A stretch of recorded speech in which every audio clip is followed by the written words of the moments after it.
भय by product, भय हर चीज का बाई प्रोडक्ट। देखिए, जितनी भी स्थितियां ये बताई गई, उनके होने और ना होने की जो स्थितियां हैं वो भय को ही पैदा करती हैं।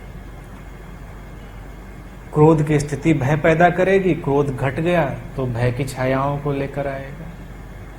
यानी कि भय हमेशा एक बैकग्राउंड में है, बाई प्रोडक्ट हर चीज का। भय देखिए, भय मौलिक रूप से मृत्यु का भय। भय अलग अलग हैं, अलग अलग उनके टाइप हैं, लेकिन फंडामेंटल जो फियर है वो तो मृत्यु का है, डेथ का है।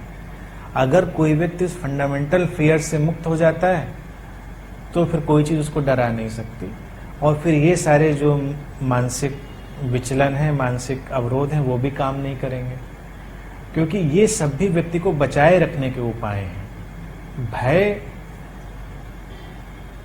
इस बात का है कि मैं मिट ना जाऊं। काम वासना क्यों है, कभी उस पर ध्यान दें, क्योंकि आप मिटना नहीं चाहते, आप बचे रखना चाहते हैं। काम वासना का नैसर्गिक सारा का सारा उद्देश्य टू एग्जिस्ट, बचे रहना।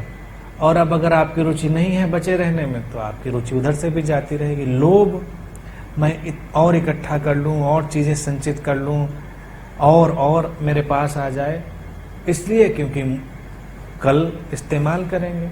अगर मुझे कल की फिक्र ही नहीं रह गई तो लोभ तो गया, वो कितनी देर टिकेगा। तो सारी चीजें तो फंडामेंटली उस से ही जुड़ी हुई। अगर किसी व्यक्ति का मृत्यु भय चला गया तो फिर कोई भय नहीं, फिर केवल ऑटो इम्यून रिस्पॉन्सेज हैं, रिफ्लेक्सेज हैं।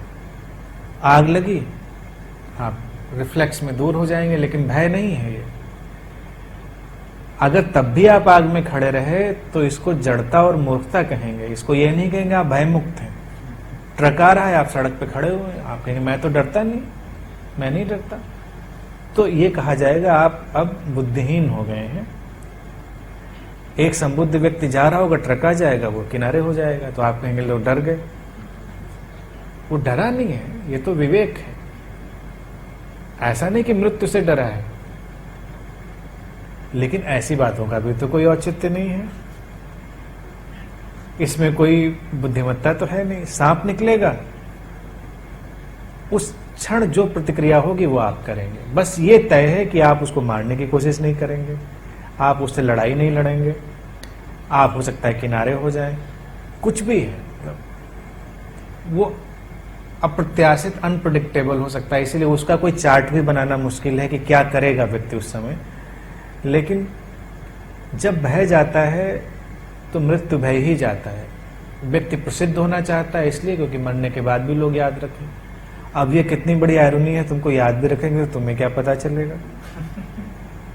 कुछ लोग इस पे चिंतित रहते हैं कि मरने के बाद लोग मेरा क्या करेंगे, मेरी अर्थी ठीक से निकालेंगे कि नहीं निकालेंगे, मुझे ठीक कपड़े पहनाएंगे, गंगा जी ले जाएंगे, इलेक्ट्रिक वाले में ले जाएंगे, अग्नि संस्कार करेंगे, क्या करेंगे कि छोड़ के सब निकल लेंगे। कभी कभी सोचता हूँ कुछ भी करें, अब तुम्हारे ऊपर क्या फर्क पड़ना है, तुम गए, अब जिसको जो करना है ये समस्या उसकी, तुम्हारी समस्या नहीं है। लेकिन व्यक्ति मृत्यु के बाद भी बचे रहने की चेष्टा करता है, उसी के सारे उपाय हैं कि अदृश्य रूप से भी वो बचा रह जाए। लोग किताबें लिखते हैं, इसलिए किताबों के माध्यम से ही बचे रह जाएंगे, नाम रहेगा उनका। नाम की क्या उपयोगिता है भाई, तुम्हारे लिए नाम की क्या उपयोगिता है, तुम्हारा बहुत नाम हो गया। अब जो मृत्यु भय से चला गया वो बदनामी का भी उसको कोई भय नहीं। जैसे कुछ लोग या तो नाम करने से बहुत उत्साहित हैं, या कहीं बदनाम ना हो जाए इससे बड़े डर में रहते हैं। महात्मा लोग तो कितने डर में रहते हैं, इसलिए महात्मा लोगों से कोई मजाक नहीं कर सकता। आपको लगता है अच्छा इनसे हम ऐसे बात कर सकते हैं, और उनको भी बात बात पे चोट लग जाती है। जैसे एक धार्मिक भावनाएं चोट खाती हैं, तो धार्मिक व्यक्ति तो बड़ी जल्दी चोट खा जाता है, जरा सा आपने कुछ कहा, क्योंकि अपने सम्मान में इतना कन्फाइंड है, वो अपने रिस्पेक्ट में इतना कन्फाइंड है।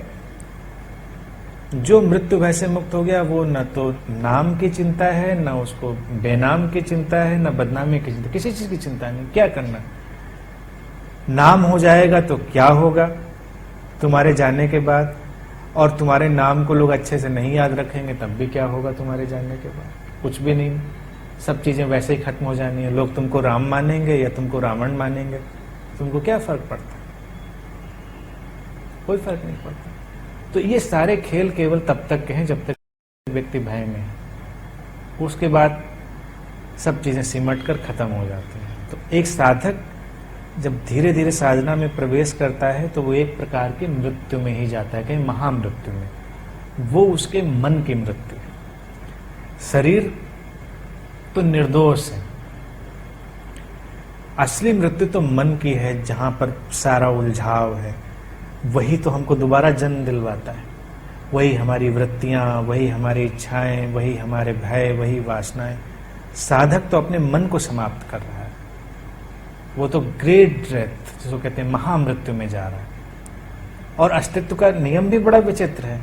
जिस दिन किसी साधक की मन की स्थितियां डिजॉल्व हो गई हों, नकारात्मक स्थिति उसको छूती भी नहीं है, रिफ्लेक्ट हो जाती,